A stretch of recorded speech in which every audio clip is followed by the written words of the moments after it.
Hello, नमस्कार, good evening. बहुत स्वागत है आप सभी का जी मध्य प्रदेश छत्तीसगढ़ की इस खास पेशकश में। हमारी पेशकश का सबसे पहले मैं आपको नाम बता देती हूँ, central India business leaders conclave 2023।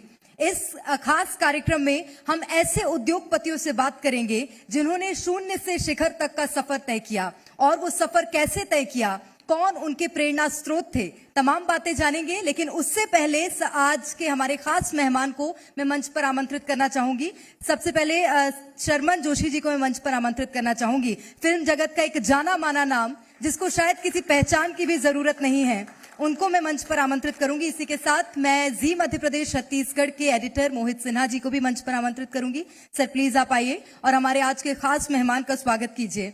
क्योंकि आज के हमारे खास मेहमान इसलिए भी खास हैं क्योंकि वो इस कार्यक्रम के संचालन में भी हमारा सहयोग करेंगे, और ये कार्यक्रम संचालित करते हुए आप शर्मन जोशी सर को भी देखेंगे। फिल्म जगत में कई ऐसी फिल्में हैं जो कि बहुत प्रख्यात हुई, बहुत खास फिल्में, और बहुत सी ऐसी फिल्में जिन्होंने मोटिवेशन दिया है आम जनता को। उन फिल्मों में जिस तरह से शर्मन जोशी जी ने अपना किरदार निभाया वो बहुत सराहनीय है। शर्मन जोशी जी, मेरा आपसे आग्रह है, सर आप प्लीज मंच पर विराजमान हो जाइए। और मंच संचालन के लिए मैं अभी अपनी सहयोगी कीर्ति दीक्षित को आमंत्रित करना चाहूंगी, और उसके बाद हम इस कार्यक्रम की शुरुआत करेंगे।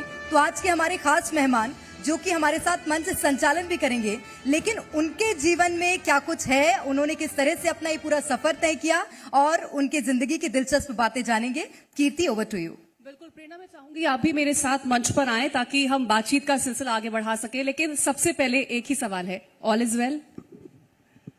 वेल या all is well since a while.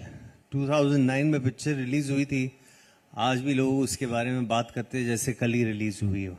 भगवान की कृपा है कि मैं इतनी शानदार खूबसूरत फिल्म का हिस्सा बन पाया। Raju Hirani sir, Vinod Chopra sir, Aamir Khan sir, अभिजात जोशी जी, इन लोग तो of course they were the engine of the film. कमाल की फिल्म बनाई, एंड अभी उम्मीद करते हैं कि आगे जाकर राजू सर जो कभी कभार मतलब हमारी दिल की धड़कनें इस लेवल पे बढ़ा देते हैं कि हमको ऐसे लगता है कि बस सब बनने ही वाली है पिक्चर, और फिर somehow or the other it doesn't work, or it doesn't seem to work out on paper as per his expectations, so it's put behind on the back burner. But Raju sir has also been considering it. Hopefully कभी ना कभी तो हो ही जाएगी। आज से 5, 10, 20 साल के बाद शायद हो जाएगी। सर, फिल्म से याद आया, क्योंकि कीर्ति ने ऑल इज वेल यानी कि 3 इडियट्स का जिक्र तो कर दिया, लेकिन आपकी एक बहुत फेमस फिल्म है, वो है गोलमाल फल अनलिमिटेड, जिसमें आपने जो किरदार निभाया वो बहुत एक सीधे साधे लड़के का था। उसमें मुझे एक सीन याद है सर, जब आपसे सारी बेडशीट आपके दोस्त ले जाते हैं, आप रुमाल से काम चला लेते हैं, तो अभी घर पे बेडशीट मिलती है या उसी से काम चलाना पड़ता है? ये गोलमाल फन अनलिमिटेड जो है वो नीरज वोरा जो इसके राइटर थे, उन्होंने ये गुजराती प्ले बनाया था, और मैंने इस प्ले को बहुत साल पहले देखा था। और गोलमाल फन अनलिमिटेड की जब ये ऑफर नीरज जी एक्चुअली लेके आए, फिर रोहित और अजय जी से भी बात हुई, तो मैंने कहा वो रुमाल वाला सीन रखोगे कि नहीं? बोले रखेंगे ज़रूर, बिकॉज मैंने जब प्ले देखा था मुझे याद था, और वो आज की तारीख में आप भी जिक्र कर रहे हो, it was to funny, it is really funny, और आज भी लोग उसे याद करते हैं।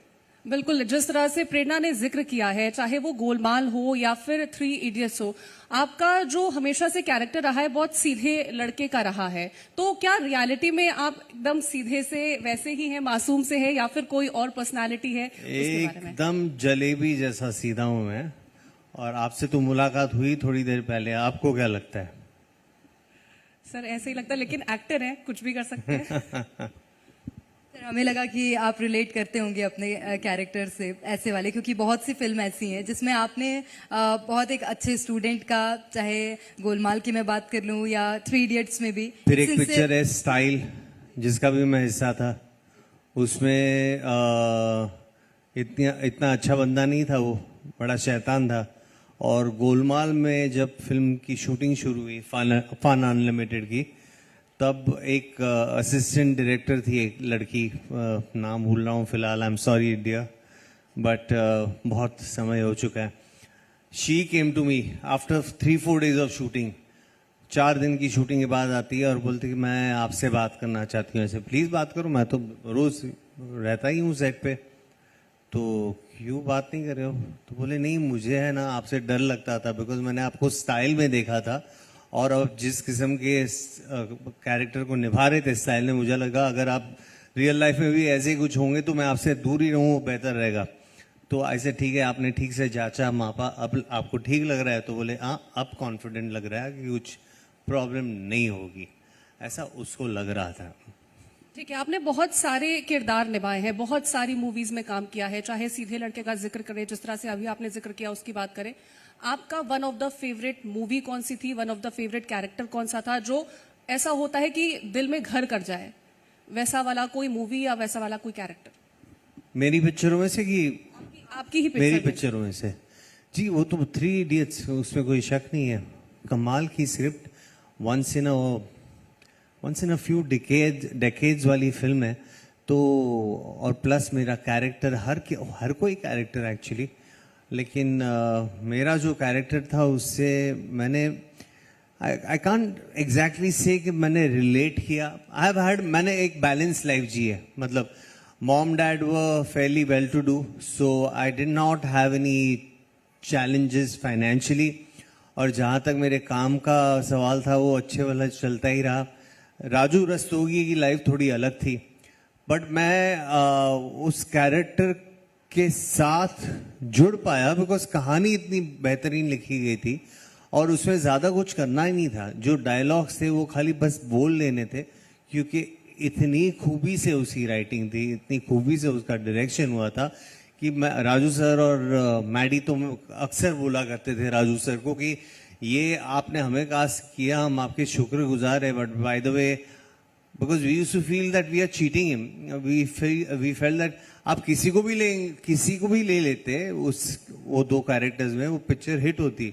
तो बोले वो बखूबी जानते थे इस बात को, लेकिन I think he was wanting to cast actors such as ourselves because he had one big superstar in the film, Aamir Khan साहब, जो was taking care of all the commercials and other aspects of it, then हम जैसे actors could fit in easily, I think.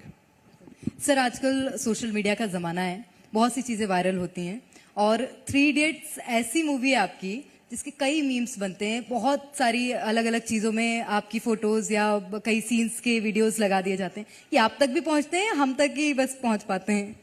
वो Covid के time में वो एक meme या क्या बोलते हैं, रील, बहुत मीम्स एंड रील बोथ, हाँ, बहुत वायरल हो गई थी and it was so funny because it was so apt for the times that were going on. Virus वो था, डायलॉग बोल दीजिए फिर एक बार। पता है आपको यार? हाँ, वो ही है, वही। भगवान एक बार वायरस को उठाने वाला, एक बार हे भगवान इस वायरस को धरती से उठा दे भगवान। नॉनवेज क्या? छोड़ दूंगा, नॉनवेज छोड़ दूंगा, 1000 नॉनवेज छोड़ दूंगा, हजारों अगरबत्तियां जलाऊंगा, एक बार वायरस को उठा ले, एक बार वायरस को उठा ले भगवान। जोरदार तालियां प्लीज, ये डायलॉग्स आप लोगों के लिए ही था। सो ये जब आया वो मीम या रील जो भी कहते हैं इसको, मैं ज्यादा सोशल मीडिया वाला बंदा नहीं हूँ, बनना पड़ेगा बिकॉज आगे जाकर के ऑलरेडी हो चुका है और भी होने वाला है। तो जब मैंने ये देखा मेरी खुद की इतनी हंसी छूट गई थी because it was so appropriate to what was going on at that point of time. So in those grim times I think ये मीम और रील जो आई वो I think was aptly timed. अभी हाल ही में आपकी एक नई सीरीज आई कफस, अगर मैं बड़े पर्दे को लेकर के बात करूं और ओटीटी को लेकर के बात करूं, दोनों चीजों की लिमिटेशंस होती हैं, पर्क्स होती हैं, ज्यादा क्या एंजॉय किया आपने? तीनों प्लेटफॉर्म, एक्चुअली मैं तो थिएटर से भी आया हूं, तो मैं थिएटर कर चुका हूं, वो 2-2.5 घंटे का फॉर्मेट है। Television format is endless, films again 2-2.5 घंटा, और अब वेब शोज आ रहे हैं, वो हम सब देखते हैं कि अलग अलग फॉर्मेट्स में आते हैं, लेकिन ज्यादातर 6 से 8 एपिसोड की सीरीज होती है। तो हर एक का अपना अपना फायदा है एज एन एक्टर। थिएटर का सबसे बड़ा फायदा है you are in front of a live audience and you have to hit the right note from the point go, and there are no excuses for that. You may have a bad day, but then it's your bad day. If you hit the wrong note in the first 10-15 minutes, you cannot redo anything. And then the play का overall impact ऐसा नहीं होगा जो आप चाहेंगे. तो basically it's very ruthless in that sense. Coming to cinema, because play के बाद मैंने cinema पहले किया, तो पहले cinema की बात करते हैं. Cinema is the challenge is one line. कि आप पे कैमरा लग जाता है और शायद क्लाइमैक्स है एक बहुत ही इमोशनल सीन का एक डायलॉग आपको डिलीवर करना है. और ये मेरे साथ हुआ गॉड मदर, मैंने जो मेरी पहली फिल्म की थी, वो पहली बार मैं किसी फिल्म सेट पे आया था और उसके पहले बस थिएटर की दुनिया में ही था. तो फिल्म सेट पे आना मतलब यहाँ पे जो लाइटें लगी है उसके 10 गुना ज़्यादा लाइट्स होती है, लोग होते हैं, पूरा एक क्या सिस्टमैटिक कियोस होता है. सब लोग सिस्टमैटिकली अपना काम कर रहे हैं, बट कियोस जाहिर सी बात है होता है बिकॉज इतने सारे लोग होते हैं. तो मैं तो मतलब डर गया था. कोई भी डर जाता है actually first day on a set like that, because आप अपना काम पे से ध्यान छूट के लगता है कि कौन क्या इतने लोग करेंगे क्या यहाँ पे. खैर जब मेरा पहला शॉट हुआ तो क्लाइमैक्स का ही ऐसा कुछ एक ड्रामेटिक डायलॉग बोलना था मुझे, और मैंने कहा कि यार मुझे है ना ज़रा 2-3 लाइन का जो बैकअप है वो मैं ले सकता हूँ और फिर मेरी चौथी लाइन आप शूट कर सकते हैं.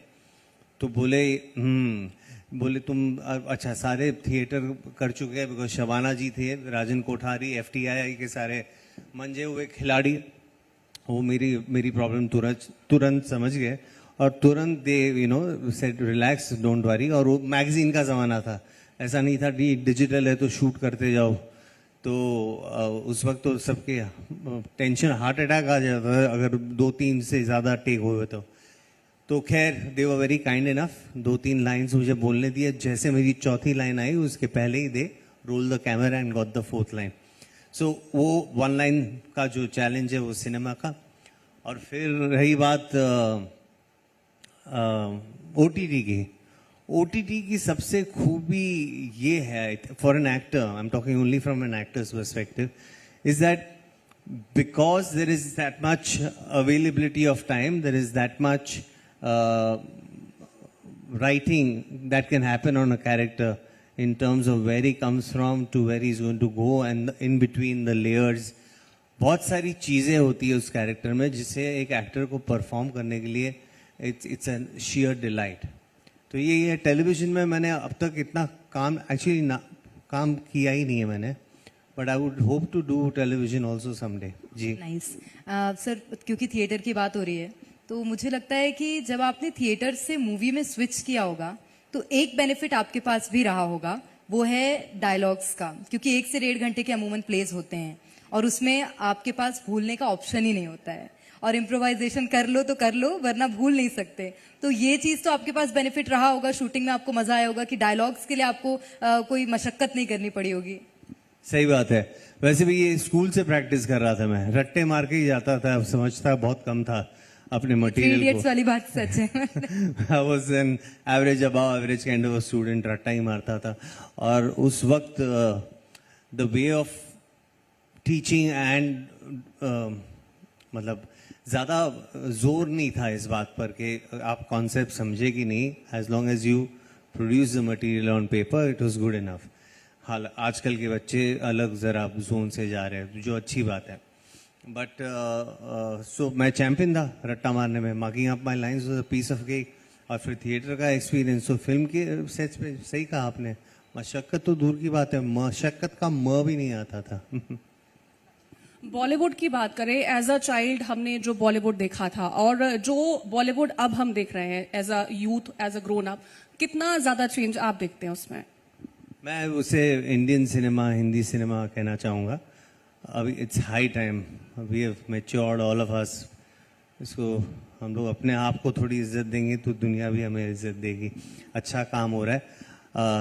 टेक्नोलॉजी ने चैलेंजेस तो बहुत सारी खड़ी कर दी है इंडियन सिनेमा के लिए, और वो फेस करेंगे. शायद ये एक फेज़ है होपफुली, बिकॉज सिनेमा का मैजिक हम सब जानते हैं. हम सब जाकर के बड़े पर्दे पे पिक्चर देख के आए, और आज की तारीख में 2 अंग्रेज़ी फिल्में बखूबी मतलब बॉक्स ऑफिस पे धूम मचा रही है, because they are films which are worthy in terms of money, time, energy, everything.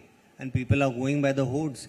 सुबह कहाँ किसी ने मुझे बताया कि कहीं पे बॉम्बे के किसी थिएटर में 5 बजे या 6 बजे या 7 बजे ऐसे कुछ शो रखा है सुबह सुबह. मतलब that's absolutely fabulous, great for cinema, because cinema has been on the back foot with the onslaught of OTT. And OTT का भी फायदा है और that cannot be taken away from it. अच्छा काम हो रहा है OTT पे, अच्छी चीजें देखने को मिल रही है, world content in your home at the click of a button. So it's advantage consumer at the end of the day. Everyone will pull up their socks, including the filmmakers, and the OTT makers will also have to continue giving great content because there's no room for complacency, है ना? Finally, good content is what an audience wants. तो फिर घर की convenience एक बार भूल जाएंगे, बाहर जाएंगे थिएटर में देखने के लिए, वैसा भी होगा आने वाले समय में. और शायद फिर थोड़ी बोरियत भी सेट इन हो जाएगी. अब पता है कि ये कन्वीनियंस है, अभी इतने सालों से देख रहे हैं, अब बहुत हो गया, अब मुझे बाहर जाना है, बाहर जाके पिक्चर देखनी है यारों दोस्तों के साथ, और उसका मजा अलग है. अच्छा, ये मूवीज की बात हो रही है सर, क्योंकि आपने भी जिक्र किया ओटीटी का, कीर्ति भी बात कर रही थी ओटीटी की. क्या ऐसा हुआ है कि एक्टर्स में क्रेज कम हुआ सिनेमा में काम करने का, क्योंकि ओटीटी प्लेटफॉर्म्स में जो वेब सीरीज हैं आजकल वो बहुत बेहतर कर रही हैं और उसकी जो व्यूअरशिप है मुझे लगता है उसकी भी लिमिटेशंस नहीं है, क्योंकि वो इंडिया के साथ साथ फॉरेन कंट्रीज में भी देख सकते हैं. जी, डिस्ट्रीब्यूशन उसका मेन स्ट्रेंथ है. I think the fact that you can reach all across the world. So the market is not defined. We don't know the numbers because the platforms don't share that with anyone, which is fair enough. It's their business. That's the way they want to take it forward. तो ये तो जो है वो ground realities है, but content अच्छा बन रहा है, लोगों को देखने में मजा आ रहा है, अच्छी बात है.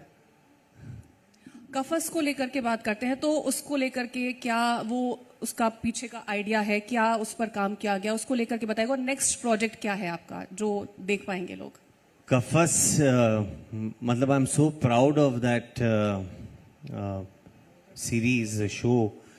इतना बेहतरीन राइटिंग थी इस शो की, और मैंने पहली बार जब स्क्रिप्ट पढ़ी और ख़त्म की और तुरंत साहिल सांगा जो इस सीरीज़ के, आज भी फिल्म आता है मुंह से, इस सीरीज़ के प्रोड्यूसर डायरेक्टर है, उनको फ़ोन किया और मैंने बोला किसी भी हालत में मैं इस सीरीज़ का हिस्सा होना चाहता हूँ.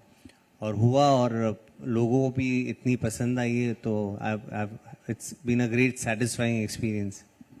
अच्छा, सबसे पहला सवाल जब मैंने आपसे पूछा था, आपने कहा कि आगे जाके कभी 10 सालों में, 5 सालों में, 20 सालों में मौका मिलेगा तो राजू सर के साथ दोबारा काम करेंगे. कोई और प्रोजेक्ट जिस पर आप हो, माधवन सर हो, आमिर सर हो, सब एक साथ काम कर रहे हो, तो क्या ऐसा कभी थॉट आता है, कभी ऐसे लेकर के चर्चाएं हुई हैं? एक एड फिल्म की, एक बेटिंग ऐप के लिए, बट उसके अलावा तो I don't know, let's see. कभी दिमाग में आप सोचते हैं कि करना चाहिए? You need the right script, you need the director, then Amir sir, Maddie और मैं, we all come into play. But you need that kind of material firstly. ठीक है, बहुत शुक्रिया है आपका. तो बहुत शुक्रिया.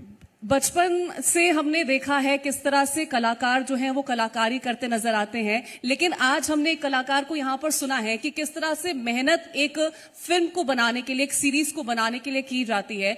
तो हमारे साथ थे शर्मन जोशी जी, बहुत शुक्रिया है.